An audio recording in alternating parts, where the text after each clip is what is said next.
मैं हूं आपके साथ प्रीति रघुनंदन। क्या चीन 2027 से पहले जंग छेड़ने वाला है? क्या चीन ताइवान के मुद्दे पर अमेरिका से दो हाथ करने वाला है? ये सवाल इसलिए क्योंकि चीन चोरी छिपे सैन्य अड्डों का निर्माण कर रहा है, ऐसे सैन्य अड्डे जहां से चीन युद्ध की स्थिति में अमेरिका पर हमला कर सकता है। अटलांटिक महासागर में चीन के ऐसे ही सैन्य अड्डे का पर्दाफाश हुआ है।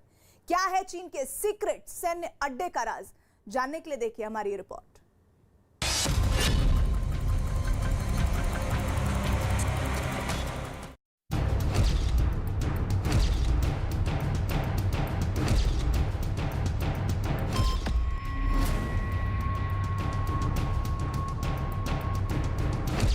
अफ्रीका के सबसे छोटे देशों में से एक इक्वेटोरियल गिनी।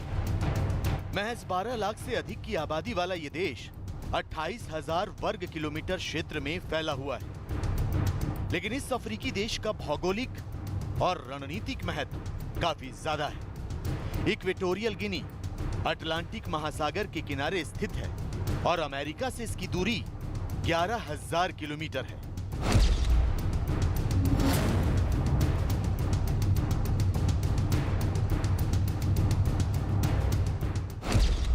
इक्वेटोरियल गिनी के इसी भूगोल पर अब चीन की बुरी नजर पड़ चुकी है। चीन इस अफ्रीकी देश की सरजमीन से सुपर पावर अमेरिका को निशाना बनाने की तैयारी कर रहा है।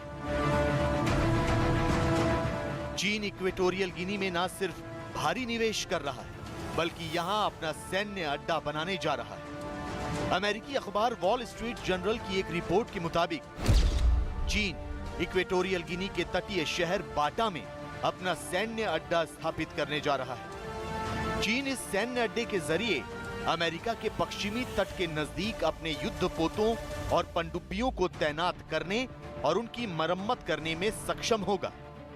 तो इसे अमेरिकी रक्षा मंत्रालय, पेंटागन और व्हाइट हाउस के लिए खतरे की घंटी बताया जा रहा है। इस समय बाटा शहर में, जो अपने इलाके का सबसे गहरा सी पोर्ट है और जहां पर सबमरीन्स बहुत इफेक्टिवली तैनात की जा सकती हैं, अगर चीन वहां पर अपनी सबमरीन को तैनात करने के लिए एक इफेक्टिव नेवल बेस बना पाता है, तो आगे आने वाले समय में युद्ध की दस्तक अमेरिका के दरवाजे तक पहुंच जाएगी और अमेरिका अब अपने आप को उतना सुरक्षित नहीं महसूस कर पाएगा जितना पहले से करता आ रहा है। और इसलिए चाइना की जो भी गतिविधियां हैं उस पर सूक्ष्म नजर रखने के साथ साथ उसके काउंटर एक्शंस पर भी ध्यान रखना पड़ेगा।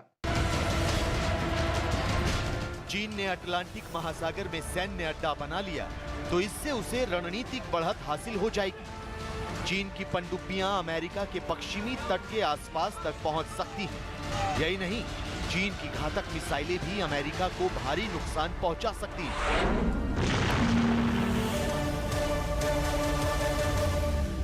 तो शायद यही वजह है कि अमेरिका का थिंक टैंक और बाइडेन प्रशासन इक्वेटोरियल गिनी में उसके सैन्य अड्डे का निर्माण कार्य रोकने में जुट गया है। अमेरिका के उप राष्ट्रीय सुरक्षा सलाहकार जॉन फिनर ने अक्टूबर में इक्वेटोरियल गिनी का दौरा किया था। उन्होंने इक्वेटोरियल गिनी के राष्ट्रपति और उनके बेटे को चीन के प्रस्तावों को अस्वीकार करने के लिए मनाने की कोशिश की थी। यही नहीं, अमेरिका इक्वेटोरियल गिनी को लगातार ये समझाने की कोशिश कर रहा है कि अगर वो अपने देश में चीन को सैन्य अड्डा बनाने से नहीं रोक पाता तो इससे उसकी राष्ट्रीय सुरक्षा को खतरा पैदा होगा। वैसे तो अमेरिका के सैन्य अड्डे पूरी दुनिया में फैले हुए हैं, उसे बहुत ज्यादा चिंता करने की जरूरत नहीं है। फिर भी वो चीन के सैन्य विस्तार पर पैनी नजर बनाए हुए है, क्योंकि अमेरिका को पता है कि अफ्रीका के जिबूती में चीन ने पहले से ही एक सैन्य अड्डा तैयार कर लिया है, जहां से वो अदन की खाड़ी और अरब सागर पर निगाह रखता है। ऐसे में चीन अगर इक्वेटोरियल गिनी में एक और सैन्य अड्डा बनाने में कामयाब हुआ तो जंग की स्थिति में यह घातक साबित हो सकता है। यही नहीं, अमेरिकी इंडो पैसिफिक कमांड के प्रमुख एडमिरल फिलिप डेविडसन ने तो चेतावनी भी दी है कि चीन 2027 या उससे पहले अमेरिका पर हमला कर सकता है। चीन 2050 तक अंतर्राष्ट्रीय व्यवस्था में अमेरिकी नेतृत्व की जगह खुद को स्थापित करना चाहता है। चीन एक तरफा रूप से यथास्थिति को बदलने के लिए तेजी से आगे बढ़ रहा है, लिहाजा वो ऐसा कोई कदम उठाए उससे पहले अमेरिकी सेना को एक प्रभावी प्रतिक्रिया देने में सक्षम होना होगा। चीन को भी ताइवान को इंटीग्रेट करने के लिए कोई जल्दी नहीं पड़ी है। उसने अपने लिए कोई टाइमलाइन नहीं फिक्स किया हुआ है, क्योंकि वह लॉन्ग टर्म के बारे में सोचता है और लंबी रेस का खिलाड़ी है। उसके खिलाफ अमेरिका और बाकी देश शॉर्ट टर्म में सोचते हैं और चीन सबसे पहले साम दाम दंड भेद और वो सारे साधन का इस्तेमाल करेगा जिससे वो बिना युद्ध को लड़े ही ताइवान को अपने में मिला पाए। हाल ही में पेंटागन की ओर से जारी चाइना मिलिट्री पावर रिपोर्ट 2021 में हैरान करने वाले खुलासे हुए हैं। इस रिपोर्ट में कहा गया है कि चीन की पीपल्स लिबरेशन आर्मी ताइवान के खिलाफ जंग की तैयारियों में जुटी हुई है, जबकि चीन को अच्छी तरह पता है कि ताइवान के कंधे पर अमेरिका का हाथ है।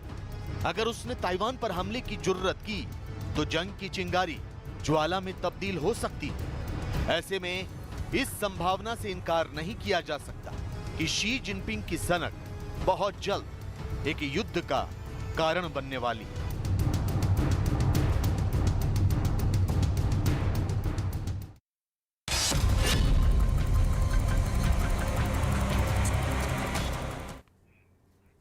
एक तरफ चीन अमेरिका के खिलाफ जंग की तैयारियों में जुटा है, तो दूसरी तरफ शी जिनपिंग की सरकार अपनी जनता की धार्मिक आजादी छीन लेने के काम पर लग गई है। चीन की सरकार ने 20 करोड़ लोगों को नास्तिक बनाने का टारगेट फिक्स किया है। खास बात यह कि इस मिशन को अंजाम तक पहुंचाने का जिम्मा खुद शी जिनपिंग ने अपने कंधों पर उठा रखा है।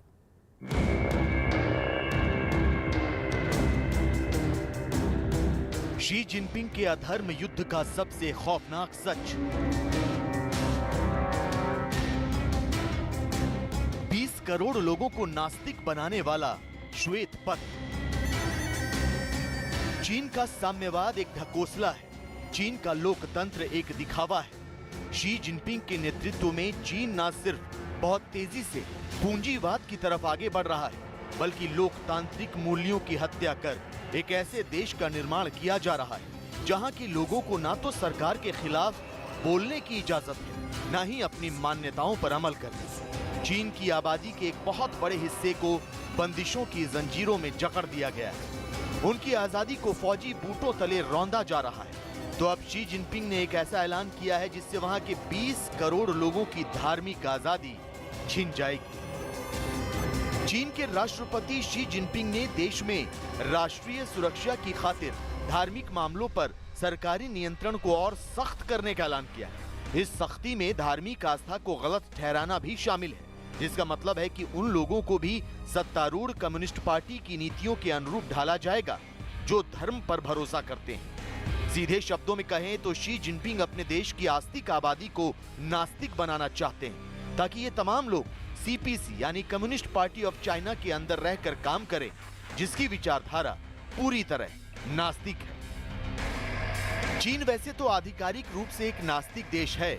चीन की सत्ताधारी कम्युनिस्ट पार्टी किसी भी धर्म को नहीं मानती और नास्तिक विचारधारा को तवज्जो देती, लेकिन आधिकारिक रूप से नास्तिक होने के बावजूद चीन की कम्युनिस्ट पार्टी धर्मों को नष्ट करने में नाकाम रही है। तो शायद यही वजह है कि चीन ने सभी धर्मावलंबियों को अपनी आस्था के मुताबिक आचरण करने की आजादी दे दी, लेकिन इस आजादी को अब शी जिनपिंग एक मिशन के तहत खत्म कर देना चाहते हैं। झूठे राष्ट्रवाद को बुनियाद बनाकर लोगों से उनकी धार्मिक आजादी छीन लेना चाहते हैं। जिनजियांग में जो वीगर मुस्लिम्स के साथ जो सप्रेशन हो रहा है वो इसका एक बड़ा उदाहरण है।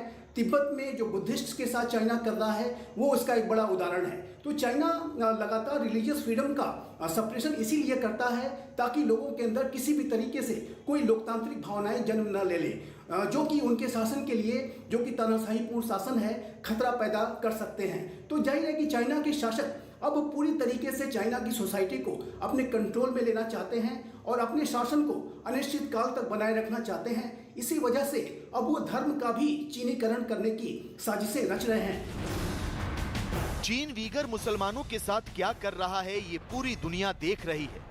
चीन तिब्बत के बौद्ध भिक्षुओं के साथ क्या कर रहा है ये पूरी दुनिया देख रही है। लेकिन अब शी जिनपिंग अपने देश के सभी धर्मों को निशाना बनाना चाहते हैं उनकी दलील है कि वो इससे एक शक्तिशाली राष्ट्र का निर्माण कर पाएंगे, चीन की संस्कृति का विस्तार कर पाएंगे, देश की सुरक्षा को चाक चौबंद कर पाएंगे। तो शायद यही वजह है कि जिनपिंग के निशाने पर करीब 25 करोड़ बौद्ध, 2 करोड़ मुसलमान और करीब 6.7 करोड़ ईसाई हैं। शी जिनपिंग चाहते हैं कि सभी धर्मों के कम से कम 20 करोड़ लोगों को एक झटके में कम्युनिस्ट पार्टी का कैडर बना दिया जाए। ये तमाम लोग अपने मजहब को छोड़कर उनके झूठे साम्यवाद का झंडा उठा लें, तो कुछ लोगों को उन्हें उनके धर्म के साथ जीने के लिए छोड़ दिया जाए, ताकि चीन पूरी दुनिया को यह दिखा सके कि देश में धार्मिक आजादी का वजूद पूरी तरह खत्म नहीं हुआ। लेकिन सबको पता है कि चीन अपनी जनता की धार्मिक स्वतंत्रता का हनन कर रहा है। अमेरिका ने तो धार्मिक स्वतंत्रता के उल्लंघन की वजह से चीन को विशेष चिंता वाले देशों की लिस्ट में भी डाल रखा है। तो आपको बता दें कि चीन की सरकार को सबसे ज्यादा डर ईसाइयों और मुसलमानों से है। चीन की सरकार को डर है कि 1989 में पोलैंड में चर्च आंदोलन ने जिस तरह वहां से कम्युनिस्ट शासन को उखाड़ फेंका था, वैसा ही कुछ चीन में भी ना हो जाए। चीन की सरकार को डर है कि उसके देश के मुसलमान कहीं जिनपिंग के खिलाफ सशस्त्र विद्रोह न छेड़ दें। मुसलमानों ने अगर जिहाद का रास्ता अख्तियार कर लिया तो चीन की सरकार उन्हें रोकने में नाकाम हो सकती है। यद्यपि कि चाइना के कम्युनिस्ट शासक ये दावा करते हैं कि वो कम्युनिस्ट आइडियोलॉजी में बिलीव करते हैं, जिसके की तहत ये माना जाता है कि धर्म अफीम की पुड़िया है और ये मासेस को भटकाने का कार्य करता है। लेकिन वास्तविक रूप से देखें तो चाइना के कम्युनिस्ट शासक किसी भी तरीके की धार्मिक स्वतंत्रता को मासेस को देने से लगातार कतराते हैं, लगातार बचते हैं और यहाँ तक कि वो धार्मिक स्वतंत्रताओं का लगातार हनन करते हैं। चाहे वो तिब्बत के बुद्धिस्ट हों, चाहे वो जिनजियांग के वीगन मुस्लिम्स हों, या जो फालुन गॉन्ग को फॉलो करने वाले जो विभिन्न ऐसे लोग रहे हों। मनुष्य को सभी शारीरिक और मानसिक कष्टों से मुक्ति दिलाना ही सभी धर्मों का मूल है, लेकिन धर्म का मूल ही चीन की कम्युनिस्ट सरकार को खौफजदा करने लगा है। धारण करने योग्य सबसे उचित धारणा ही जिनपिंग को परेशान करने लगी। लिहाजा वो धर्म पर पाबंदियां लगाकर अपने खोखले राष्ट्रवाद का प्रचार प्रसार करना चाहते हैं, जिसके मूल में छिपा है विस्तारवाद, उपनिवेशवाद और अहंकार। और आज कच्चा चिट्ठा में इतना ही, लेकिन जाते जाते आपको याद दिला दें कि आज सशस्त्र सेना झंडा दिवस है। 7 दिसंबर 1949 से हर साल मनाया जाने वाला ये दिन बेहद खास होता है। इस दिन देश के लिए जान न्यौछावर करने वाले वीर शहीदों का न सिर्फ सम्मान होता है, बल्कि उनके परिवारों के लिए धनराशि जमा करने की कोशिश भी होती है।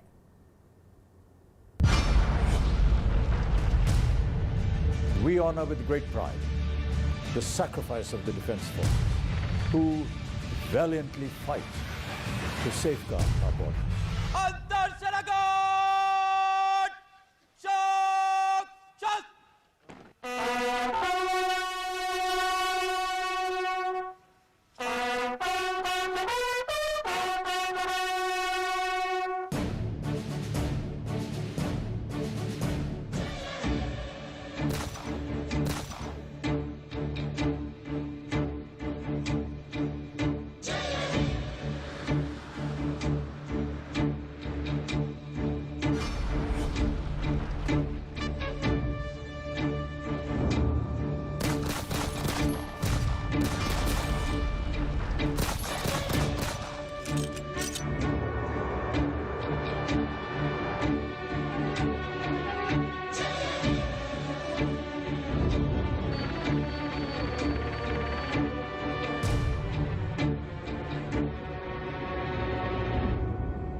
भारत माता की